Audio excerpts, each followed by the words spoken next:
Welcome to the fourth episode of how you can be able to detect growth when it comes to perspective. Remember, perspective is about how you are able to look at life. My name is Fred Makubuya. I am a clinical psychologist by profession. I am a certified coach. I am the team leader of Empathy International, an organization that specializes in mental health, research, and communication.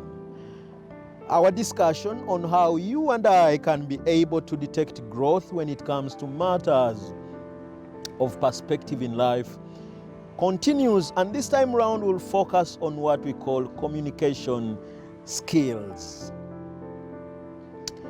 Communication is defined differently by different people depending on where they are, depending on where they have been grown up from, depending on their background in terms of education, depending on their marital status, depending on the number of things. But one thing I find common when it comes to matters of communication generally, it is about there must be somebody sending a message and there must be somebody receiving the message. Many times when we communicate to people, after 1 minute or 2 minutes or 3 minutes, many times that communication is in position to reach to the viewer or the person intended to in the right manner. And if that ever happens, then you know that communication has been very effective. But for sure, I know and understand, and I am evidence to this, that many times when you send any communication, before it gets to the right person or the intended person, there has been distortion. Some information has been picked out. Some other information has been added in. And that makes communication a bit very complex. If it is about marital, many times when I am doing marital counseling, one of the areas that the couples present as one of, by the way, the core issues that challenge people on a daily basis when it comes to matters of marriage is the communication gap. Many times, a husband will make a point, but the wife will actually perceive it different. So when the perception of the information is not in line with the intention, then there is a gap when it comes to what we call communication, when it comes to matters of growth. So one of the areas that I have been able to identify, yes, first of all, as a married person, but number two, as a Christian profession, number three, as a man whose ambition is to climb mountains, as a person whose ambition is to communicate, as a person whose ambition is to create effective leadership, as a person whose ambition is to create what we call networks.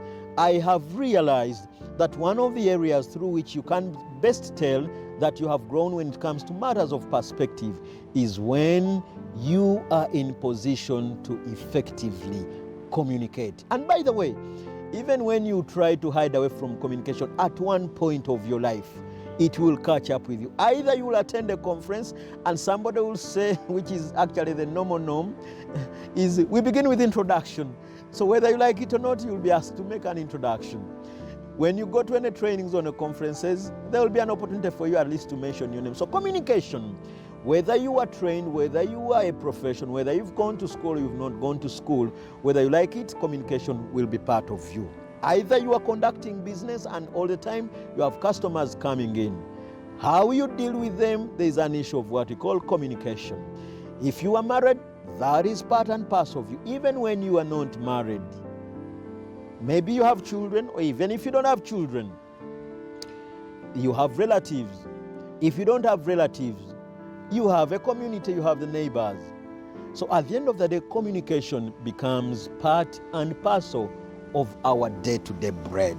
So when I talk about communication, I am going to highlight three fundamental issues which I think are very critical. And once you have the three, once you are effective, once you achieve the three cores, then you are in position to tell that I have been able to grow when it comes to matters of perspective. Number one, communication is about talking.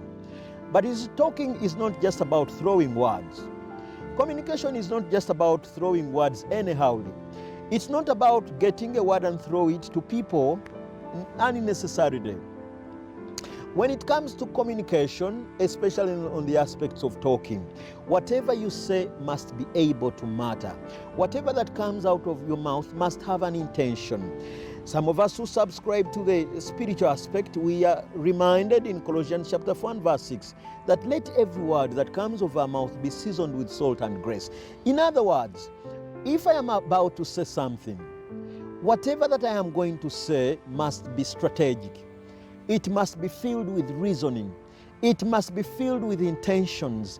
It must be filled with significance. It must be filled with substance. It must be filled with water. In other words, as I talk, there must be sense in what I am going to say. Because at the end of the day, my communication should not be able to cause aggression. Remember, there is aggressive communication, but there's also assertive communication. So my appeal is on the issue of assertive communication. How do you talk? In spite even the fact when you should be angry or maybe you are going through a very tough and difficult moment, you are able to communicate effectively. Talking, must you say what you are going to say?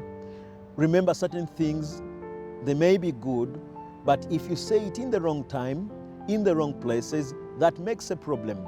So in other words, communication when it comes to listening is about you saying what you ought to say, but communicating it in a manner, communicating it in the right timing, communicating it to the right person in the right confine. So when that is made, it can be a point when you still say, I think I have been able to grow when it comes to perspective. This is most effective when it comes to marital relationships. The reason many marriages are having issues is about communication, and particularly the concept of talking. Remember, in communication, I am told, or I usually do this when it comes to my mentorship, it is not about what you say that matters. It is about how you say it that makes sense. So that is about talking. The second aspect under communication is about listening. Now, many of us are good at talking, but we are very poor when it comes to listening. Before you even finish a conversation, somebody has already taken over a conversation. You have something to say before you submit. The moderator, your partner, your friend, your colleague has actually taken you over. That way of interjecting in people's conversation is a sign of immaturity. I have tested this. I have had this as a weakness until I was able to either read or research. Thank God for my clinical profession. It has helped me because this is one of the skills that we actually use when we are dealing with clinical practices. So the ability for you to be able to listen to people, by the way, even when they are not making any valid point in your view, it's critical, important, and significant for you to listen to people. When you listen to people, people are able to find courage. Listening can be a point of validation. When you listen to people, people are able to gun up their strength, their intelligence, their knowledge, their abilities. They're able to heal because you have actually listened to them. So the aspect of communication under listening is very, very fundamental. Married people, people in business, it's key that we listen to our customers. It is key for you to listen to your married person. Adolescent, it's key that you listen to your fellow peers. Even when you think they're not making a point, it's very critical and very important to listen to them. One of the things I was cautioned many times in my clinical practice is that I should be able to listen to my clients, because listening itself is the beginning point of healing. And thirdly is about action. You could be good at talking, you could be good at listening, but once the talking and the listening is not backed up by the actions, then you may be able to find troubles in most of the things that you do. I would like to appeal everybody, those in the institutions of marriage. I would like to appeal to people, those in the institutions of business. Or let me make an appeal to those that are climbing the 7 mountains that Adjeri talks about. Is it a mountain of academia? The communication skill is very important. Is it the mountain of culture? The communication, the 3 components are very important. Is it the mountain of religion or culture? Religion, I beg your pardon, or the spiritual mountain.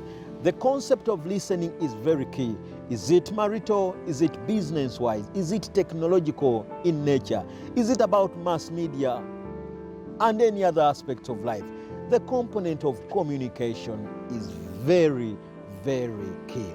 If there are things I have learned in life, in my clinical practice, in the mentorship and training sessions that I do, in my day-to-day deliberations, in the trainings and conferences that I am asked to attend or to make a contribution, I have mastered the skill of communication. If there are areas you can say and sit down and detect that I have been able to grow in terms of perspective, this is one of the other areas. The communication aspect, which is about listening, talking, and action, can be one of the criteria through which you can base on and conclude and say, I think I have been able to grow in perspective. Will you on a daily basis invest in this skill? Because it will not only help you as an individual, but it will help even the people around you. And by and large, you'll be able to grow even in the other aspects of life. Thank you very much. Remember to share this content and make a comment in agreement or in disagreement so that together we can be agents of change when it comes to matters of growth and development. Remember to catch up the next episode on how you can be able to grow in perspective. This is my perspective.